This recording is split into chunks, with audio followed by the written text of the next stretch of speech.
Terça-feira, 19 de julho, uma boa tarde a todos. Começamos agora a segunda edição da Agricultura BR ao vivo para todo o Brasil e países vizinhos pelas antenas parabólicas no sistema digital e analógico. Para você também que nos acompanha em todo o país pela NET Claro TV, nos canais 190 e 690. Você também pode nos acompanhar pela internet, é claro, a Rede Mundial dos Computadores, pelo portal sba1.com, o portal do agronegócio brasileiro, notícias e informações, aquilo que é importante para o seu negócio está lá, inclusive a agenda de leilões do Canal do Boi, sempre com uma grande oferta para você. Você também pode nos acompanhar pelo Facebook, aqui da emissora, do Canal do Boi e todas as páginas que compartilham o Agricultura BR. E se você está no Paraguai, está nos acompanhando pela NEL TV. Obrigado pela sua audiência, obrigado por estar conosco. E vamos falar agora o que é importante aí para o seu negócio. Olha, hoje temos um mercado extremamente nervoso. Quando eu falo de mercado, estou falando de mercado no sentido mais amplo da palavra. É o mercado financeiro, é o mercado de commodities agrícolas e isso tem influenciado negativamente os negócios em Chicago, principalmente para o complexo soja e também para o milho. Milho despencava agora há pouco, soja também caía bastante, praticamente 2% nas posições de mais curto prazo. Os motivos, os mesmos, um temor de operadores quanto a uma recessão global. A verdade é que os números dos bancos centrais da maior parte dos países nos mostram um cenário terrível em médio prazo, e isso tem trazido ou reforçado as preocupações. Para falar sobre esse assunto e como que isso acaba por influenciar os negócios com soja e com milho principalmente, eu converso com Vlamir Brandalize ao vivo, nosso amigo participando do programa de hoje.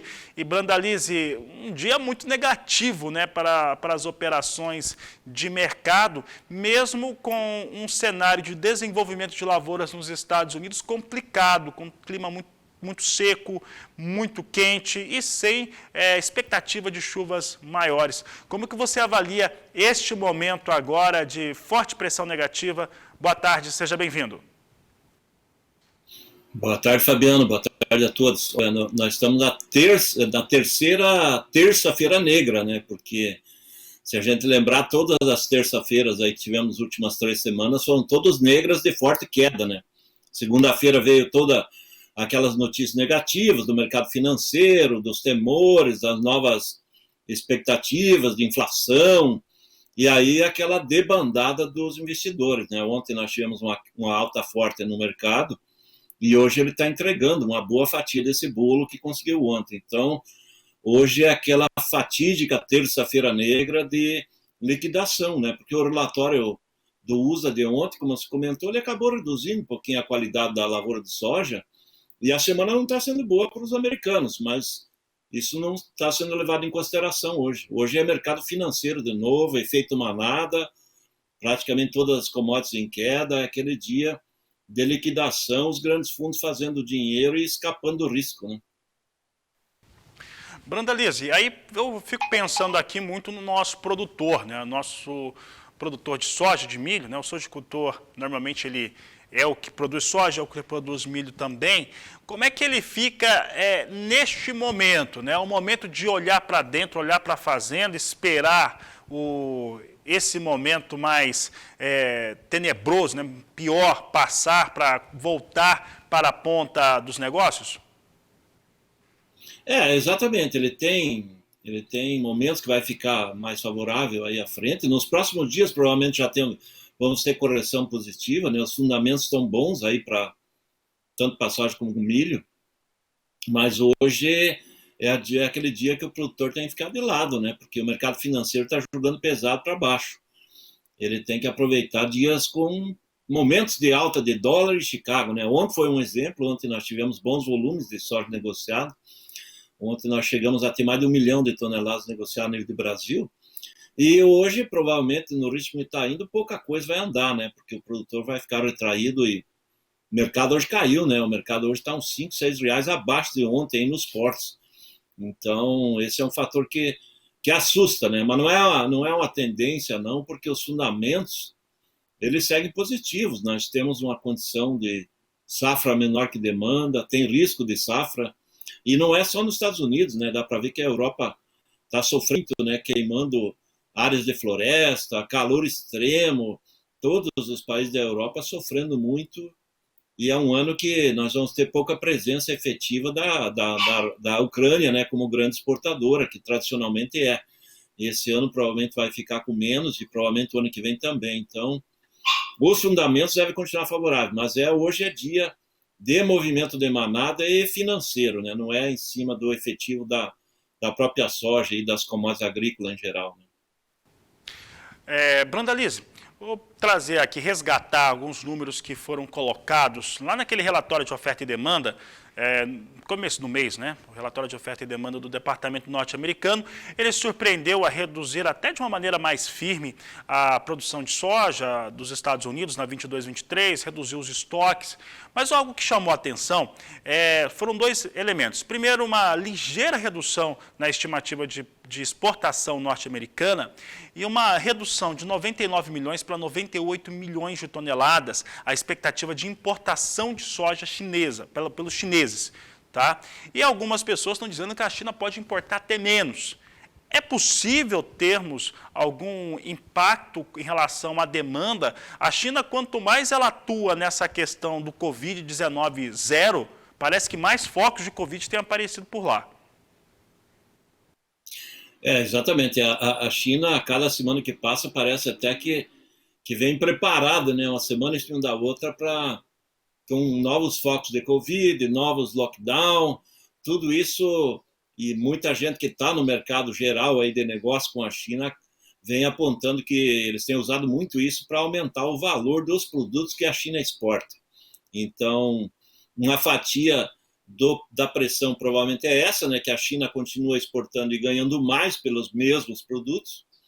E o fator demanda, eu acredito que na China não vai diminuir, não, porque eles mesmo com os lockdown, a população vai continuar consumindo, né? Com relação à soja, milho, demanda de alimentos ligados à ração, ovo, não muda não. O pessoal em casa ou trabalhando vai continuar comendo, né? Não tem essa mudança. É um momento que a China comprou menos nesse primeiro semestre, porque a soja estava muito valorizada em Chicago, né? Então, na média, aí perto dos $16 ou acima, dava margem de esmagamento negativo para a indústria chinesa, lá no farelo e óleo. Mas agora, com soja de $13 a $14, é uma soja que, mesmo com um prêmio bom, aí, que está hoje na faixa de 200 pontos para embarque de setembro, ou um pouquinho mais, ele está dando margem de esmagamento positivo para a indústria chinesa. Então, eu acredito que nesse segundo semestre eles venham comprar mais firme do que compraram no primeiro, porque a China, Fabiana, ela não vai voltar a trabalhar com estoques baixos, né? Porque quando começou a pandemia, eles foram pegos de surpresa e eles estavam com estoques baixos da maioria dos grãos. E isso acabou inflacionando dentro da China, lá tanto milho como soja, com valores históricos. E agora o governo chinês ele vai trabalhar com a estratégia de ter estoques altos. E agora com soja perto de $13, $14, $13,5, ela é uma soja barata para formar estoque. Então, certamente eles vão continuar comprando. E a safra dos Estados Unidos, que nem você comentou, que o USDA reduziu para 122 milhões e 400 mil aí, cortando bastante, né? Eu acredito que já nem tem esse potencial, né? Porque eles estão aí já na quarta semana seguida com queda de qualidade. Então, e os chineses acompanham isso, né? Enquanto o mercado está barato, eles vão comprando. Essa semana eles atuaram bastante em contratos de proteção futura. E eu acho que essa fase de compras menores, que o pessoal está acreditando que eles vão importar menos, é uma estratégia. Eles não devem confirmar isso. Talvez até setembro, outubro, mas certamente, como sabem que tem muita soja no Brasil ainda para ser embarcada, e a maior parte dessa soja aí na mão dos chineses aí para frente. Tá certo. Vlamir Brandalize, obrigado pela participação mais uma vez aqui conosco no Agricultura BR. Um grande abraço a você. Um abraço a todos. Até mais, até outro dia, Fabiano. Até mais, Brandalize. Obrigado pela participação, sempre trazendo uma mensagem, uma pontuação importante para o produtor rural brasileiro, para os operadores de mercado. Bom, e eu volto a falar de mercado, você já sabe que o mercado está despencando. Você acompanha comigo agora como é que vem a queda na soja. Nós temos aqui a queda seguindo, agora um pouco menos efetiva do que lá cerca de 30 minutos atrás. Posição de agosto vem a 14 dólares 74 centos o bushel, perde 1,55%. Setembro, 13 dólares 72 centos mais 2, queda de 1,75%. Novembro, 13 dólares 56 centos o bushel, queda de 1,76%. E janeiro, com 13 dólares 63 centos o bushel, queda de 1,73%. São os negócios que eu destaco agora com soja na Bolsa de Chicago. Acompanhe comigo agora a moeda norte-americana, o dólar. Nós temos aqui dólar a R$ 5,40 mais um. Dólar vai caindo neste momento, queda de 0,44%. É o que nós temos neste momento para o dólar comercial no Brasil. Bom, e eu falava agora com o Brandalize, hoje nós temos uma contaminação do mercado financeiro muito forte sobre o mercado de commodities agrícolas, tem um efeito manada real, um temor generalizado de recessão global, e isso está dentro do aspecto do mercado financeiro. É por isso que eu vou conversar agora com Walter Pulga Júnior para saber como que esse mercado tem se comportado no dia de hoje, terça-feira, como o Brandalize destacou, terça-feira negra, terceira praticamente, aí pulando algumas semanas, mas uma terceira terça-feira negra. Walter Pulga, boa tarde, seja bem-vindo. Boa tarde a você, boa tarde a todos. Bom, o dólar vai cedendo frente ao real, nós estamos vendo isso, mas não cede tanto como a princípio se esperava. Está ainda na faixa de R$ 5,40. E há quem tenha perspectiva, né, ou pelo menos vislumbre, que o dólar vá se manter mesmo acima de 5,30, 5,35 durante os próximos dias. Bom, é esperar para conferir. O fato é que, de qualquer maneira, há uma queda para o dólar frente a outras moedas também. Veja, o chamado dólar index, que mede a força do dólar frente a uma cesta das 6 principais divisas, né, negociadas no mundo, operava em queda de 0,62%. Agora há pouco a queda era até mais acentuada, né? Ou seja, o dólar index vinha em queda bem acentuada de 0,71%, caía para 106.468 pontos. O dólar recuava também frente ao peso mexicano, perdia aí 0,29%, perdia também 0,15% frente ao rand sul-africano, mas avançava aí mais de 0,5% frente à lira turca, né? No Brasil, há ainda muita preocupação com os riscos fiscais, né, e políticos, né? Fora isso, os estímulos oferecidos para a nossa economia, isso tudo tende a mexer com o mercado. Evita, lógico, que haja uma queda mais acentuada do dólar frente ao real. Mas o dólar vai se mantendo em patamares mais altos do que nós víamos. É importante notar isso. R$ 5,40 agora, negociação hoje, se bem que chegou a operar na faixa de 5,37, cedeu um pouquinho. E enquanto isso, o que ocorre com o petróleo? O petróleo é negociado lá fora com perspectiva de queda, mas em valores, vamos dizer assim, mais baixos do que nós víamos em semanas anteriores. Petróleo tipo Brent está agora em queda de 0,17%, mas ainda acima de 106 dólares o barril. Vamos lembrar, esteve a 114, 115, agora está na faixa de 106. A perspectiva é que se mantenha aí em acima de 100 dólares o barril, o que traz, lógico, perspectiva de energia ainda cara em todo o mundo. Petróleo WTI a 99 dólares o barril, está abaixo de 100 dólares, cai um pouco mais, cai 0,36%. Agora, o destaque no noticiário hoje, envolvendo o agronegócio diretamente, são os dados divulgados pela Citrus BR, né? A receita com as exportações brasileiras de suco de laranja aumentou 7% entre 2021 e 2022. O Brasil faturou mais de 1 bilhão e 600 milhões de dólares com a exportação de suco de laranja. Os embarques de suco de laranja somaram 1 milhão e 74 mil toneladas, equivalentes aí ao produto concentrado e congelado, renderam mais de 1 bilhão e 600 milhões de dólares, agora na safra 21-22. São dados da Secretaria de Comércio Exterior que foram compilados aí pela Citrus BR, né? Entidade que representa aí as 4 grandes produtoras de suco do país, Citrosuco, Cutrale, 3, digo, né? Os 3 representantes de suco do país, maiores exportadoras, Citrosuco, Cutrale e Louis Dreyfus. Em relação ao ciclo passado, o volume exportado de suco de laranja cresceu 5,3%, mas o faturamento, veja, foi 7% superior. Fabiano, exportação de suco ainda rende muito para o Brasil. É com você. Obrigado, Walter Pulga. Uma ótima tarde a você. Olha, por aqui o Agricultura BR segue trazendo para você destaques de mercado e agora você acompanha comigo como é que vem soja sendo negociado nos portos brasileiros. Santos e Paranaguá vindo com R$ 193, com a queda hoje para a soja em Chicago e o dólar também sedento. Entrega em agosto vai perdendo agora valor de acordo com as informações da Grãos Corretora.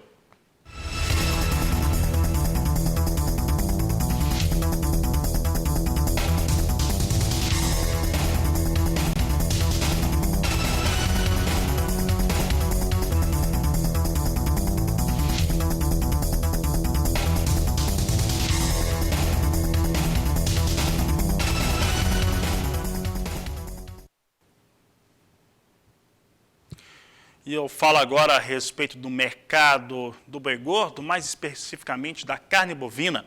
E nós tivemos a Secretaria de Comércio Exterior, ligada ao Ministério da Economia, trazendo os números, nesta segunda-feira, do balanço parcial dos embarques. Esses embarques totalizam ali praticamente 89 mil toneladas exportadas até o fechamento da terceira semana, mostrando mais um bom desempenho. Para falar a respeito deste assunto, eu vou conversar agora com Douglas Coelho, da Radar Investimentos, que participa conosco ao vivo pela internet. Douglas, obrigado pela sua participação. Nós temos visto alguns cenários que são interessantes, né? Um deles é essa recuperação que é evidente da China quanto ao seu rebanho suíno e mesmo assim mantendo os volumes, né? Mantendo volumes muito próximos da exportação de carne bovina, com preços pela tonelada exportada pelo Brasil que vem acima, é claro, dos demais países. Como é que você avalia este momento aqui da demanda externa por carne bovina brasileira? Douglas, boa tarde, seja bem-vindo. Muito boa tarde, Fabiano. Boa tarde a todos os amigos do agricultor. É sempre um prazer falar com vocês. Exato, né? A gente, como você bem introduziu, a gente tem um início de julho muito forte para as exportações, né? A gente tem 89, 90 mil toneladas em semana somente exportadas, né? Quando a gente olha até um tempo atrás, é praticamente o volume do mês em 15 dias. Então a gente está muito confiante que esse mês tem tudo para ser um recorde de exportação dentro de julho e caso esse ritmo tão forte continue nas próximas semanas, por que não um recorde mensal, um recorde da história, né? Então, sem dúvida, a China está com bastante vigor, nosso principal importador. E quais são os motivos para isso? Primeiramente, a janela de exportação, né? De exportação para a gente, de importação para eles, está mais curta em 2022. O ano novo chinês vai ser dia 23 de janeiro de 2023, então aquela janela de importação da China que a gente tinha até dezembro, novembro, pode ser antecipada para outubro, novembro. Então o período de compra de carne bovina deve ser mais encurtado. Então a gente tem uma só que mais concentrada em período, né? Esse é o principal fator. O segundo fator, ele é um fator mais macro. A gente tem o mundo todo, né? O Ocidente todo, os Estados Unidos e a Europa, fazendo um ciclo de aumento de juros para tentar frear a inflação, frear a economia, a China está na mão de dar mais estímulos para a economia. Então, isso também colabora com o maior ritmo de importação. Esse fator de interessante. Vou para o intervalo comercial, sabe por quê? Na sequência, nós vamos trazer para você como é que está a previsão do tempo, as áreas de produção no Brasil. Vou falar também do milho aqui no país, como é que estão as negociações e muito mais. Eu volto em instantes. Eu estou conversando com Douglas Coelho, da Radar Investimentos, ao vivo aqui no Agricultura BR. Eu estava deixando o seguinte posicionamento. Em relação à queda dos valores que nós tivemos nos últimos 12 meses para o bezerro no Brasil, um movimento natural, já que se teve uma retenção maior de fêmeas. E como o valor caiu, é uma tendência natural ter essa oferta maior de fêmeas para abate no segundo semestre deste ano, sem nenhuma matança exagerada, e também no primeiro semestre do próximo ano. E Douglas, a questão é o seguinte, com essa expectativa dos chineses anteciparem as suas compras mais volumosas do seu ano novo, ainda para este ano, principalmente para outubro, talvez novembro, e pensando também que os embarques para os Estados Unidos e também outros países têm vindo de uma maneira muito uniforme, dá para acreditar num mercado consolidado, assim, dizendo que com números sólidos, principalmente na questão do valor da arroba do boi gordo, neste segundo semestre de 2022? Sem dúvida, Fabiano. Se eu fosse colocar uma expressão ou uma palavra, né, para categorizar, para dar um detalhe, seria consolidado, firme e bem equilibrado, né? Por quê? Porque a gente tem a fome com a vontade de comer. A gente tem um importador importante com uma demanda forte e concentrada, e a gente tem também agora, principalmente nas últimas semanas, um incentivo maior para o pecuarista, né? Que é o mercado futuro subindo, né? E os preços dos grãos mais pressionados. Então, travar esse boi, conseguir colocar esse boi no coxo de uma maneira mais eficaz, mais equilibrada, pode ser feito também, diferente dos meses que a gente via ali em maio, em abril, né? Então, sem dúvida, olhando para o segundo semestre, janela forte e concentrada da China, junto com esse benefício que o mercado está dando, seja o mercado de grãos ou o mercado futuro de opções para o pecuarista, casa a fome com a vontade de comer. Então, a gente está bem confiante para o segundo semestre, preços consolidados, né? E seria até melhor caso esses primeiros sinais que a gente viu no primeiro semestre, né, de desemprego caindo, intenção de consumo das famílias ganhasse mais tração, sem dúvida, seria a cereja do bolo para esse cenário mais consolidado no segundo semestre. Muito bem, Douglas. Douglas, para encerrarmos aqui a nossa conversa, alguns fatores, né, que nós temos destacado aqui em relação ao mercado do boi gordo, e um deles está muito relacionado à demanda externa e a demanda doméstica. A demanda doméstica tem sido muito prejudicada, a população sente muito as questões econômicas, os números, né, mostram que há menos dinheiro circulando no país e a inflação tem corroído esse poder de compra.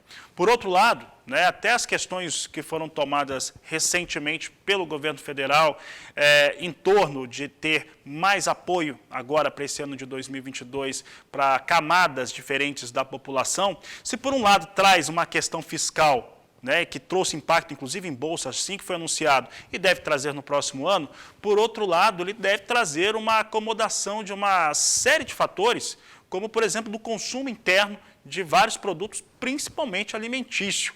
Isso pode trazer um horizonte diferente em relação a uma melhora da demanda doméstica por carnes, por exemplo, saindo um pouquinho da exportação, que está ligada à demanda externa, mas pode melhorar um pouco essa demanda interna, melhorando qualidade de vida, principalmente, para fazer a aquisição dessas carnes aqui no Brasil, Douglas? Ótimo, perfeito. Logo no início da pergunta, você colocou alguns elementos que ajudam a responder, né? A própria política do Banco Central, do nosso governo, quando a gente olha no mundo todo, respondendo à inflação, a gente começou a fazer a lição de casa muito mais cedo, né? Enquanto nos Estados Unidos agora a discussão é qual a intensidade dessa subida de juros, na Europa também, qual a intensidade da subida de juros, a nossa discussão nos próximos meses, nas próximas semanas, é qual vai ser o final desse ciclo de alta que a gente tem. Então a gente fez a lição de casa mais cedo, com mais força. Nossos juros hoje está em 13,25, possivelmente vai para 13,50, 13,75, né? Mas a gente está chegando num ciclo final. A resposta da inflação a essa subida de juros, ela tem um delay, ela tem um atraso sobre o consumo. Só que como a gente está chegando no final do ciclo, possivelmente a gente já deve ver alguma melhora de uma ancoragem de preços, né? Não só preços de alimentos, mas de outros componentes também da inflação, logo em meados, final do segundo semestre. Se isso acontecer, sem dúvida, a renda disponível da população pode ter algum alívio. E essa renda disponível poderia migrar para produtos de maior valor agregado, né? Quando eu falo maior agregado, eu falo lácteos, queijo, lazer, e sem dúvida a carne bovina está dentro desse campo de produtos de maior valor agregado. Não só como um alimento rico em proteína, ferro para a saúde da população, mas também entra no lazer, né? Sem dúvida o churrasco do final de semana com a família, o churrasco com os amigos, o churrasco do futebol faz parte do lazer do brasileiro e essa ancoragem de preço poderia favorecer esse ponto. Tá certo, Douglas Coelho, sempre um prazer tê-lo aqui conosco no canal do Boi, no Agricultura BR. Uma boa tarde a você. Eu que agradeço mais uma vez pela oportunidade. Contem sempre conosco da Radar Investimentos. Um forte abraço. Forte abraço a você e toda a equipe da Radar Investimentos, sempre trazendo informações importantes para o pecuarista e para o agricultor aqui no nosso programa. E olha, eu vou trazer para você aqui alguns destaques que estão relacionados à questão climática, porque o fator de clima, ele tem trazido algumas preocupações. O fato é que o clima está muito seco, nós estamos com vigência de laninha, pode ser que o laninha chegue, raramente isso aconteceu, isso é meio quase que inédito, ao 3º ano consecutivo. Hoje, inclusive, nós vamos ter a Júlia Marques conversando com a Nadiara Pereira e ela vai explicar um pouco sobre este assunto. Uma entrevista que você vai conferir amanhã aqui no Agricultura BR. Mas hoje, a Júlia participa do programa conosco e fala a respeito dos efeitos na região sudeste, que continua com um tempo muito firme, seco, sem chuvas, e o mesmo pode falar para o centro-oeste brasileiro. Boa tarde, Júlia. Boa tarde, Fabiano, e boa tarde a todos. No sudeste do país, as condições no clima não mudam e o tempo segue firme na maior parte da região. Na virada de julho para agosto, está prevista aí uma chuva mais abrangente. E não só isso, uma frente fria vem com suporte de umidade da Amazônia, fazendo com que alcance partes do sul e leste de Minas Gerais e também centro paulista. Mas enquanto não acontece, Fabiano, o tempo é aberto com poucas nuvens e tardes quentes. E lembrando que favorece as atividades de colheita e secagem de grãos de café em todas as áreas produtoras, como por exemplo Mogi-mirim, São Paulo. Vamos dar uma olhada no sul agora? Por lá ainda tem chuva prevista entre os estados de Santa Catarina e Paraná. Enquanto que no estado gaúcho o destaque é o frio e na campanha gaúcha o dia é marcado por geadas.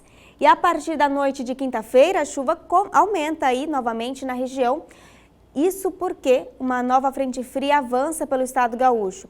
Inclusive, os produtores de Passo Fundo encontram uma janela de tempo firme para manuseio em campo, entre os dias 20 e 25 de julho, pois é quando não há previsão de chuva para a região.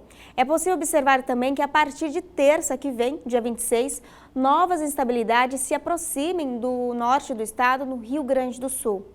E quem mora no centro-oeste brasileiro, sem chance de chuva para nenhuma área. O tempo fica firme em todos os estados, como você pode acompanhar aqui comigo. Vale ressaltar que o tempo seco provoca aumento dos focos de incêndio na região. E Mato Grosso lidera como estado com maior número de focos. Por outro lado, esta condição de tempo mais firme favorece as atividades em campo para a colheita do milho segunda safra. Inclusive o Mato Grosso, que é o maior estado produtor do grão do Brasil, já está com mais de 85% da área do grão colhida. Vamos dar uma olhada agora no Nordeste, como que está por lá? A chuva continua no leste da região e o tempo árido segue no sertão nordestino. E no norte, um cenário bem parecido, com chuva concentrada no extremo norte do país, como no norte do Amazonas e Roraima. Por conta do tempo seco que predomina no sul da região, as áreas de pastagem, inclusive, são as mais afetadas pela falta de chuva e baixa umidade em solo. Falando nisso, a umidade do solo em Tocantins e sul do Pará está entre 0% e 10%. Mesmo na virada do mês, a chuva praticamente não cai nestas áreas e atinge apenas o extremo norte do Tocantins, mesmo assim, muito fraca e isolada. Fabiano. Obrigado, Julian. Uma boa tarde a você. Ela volta durante toda a programação aqui do Canal do Boi. Olha, para encerrar, vamos dar uma olhada no mercado do milho, mercado futuro nacional. Então, B3 na tela e você vê aqui tudo recuando. Aqui, com a exceção de setembro que está estável, tudo caindo. Posição de setembro, R$ 82,59 a saca de 60 quilos, estável, mas com ligeira alta de 0,06%. Novembro perde 0,81%, R$ 86,40 a saca. Janeiro, R$ 88,05 por saca de 60 quilos, queda de 2,10%, enquanto março é negociado R$ 90,19 a saca de 60 quilos, com queda de 1,59%.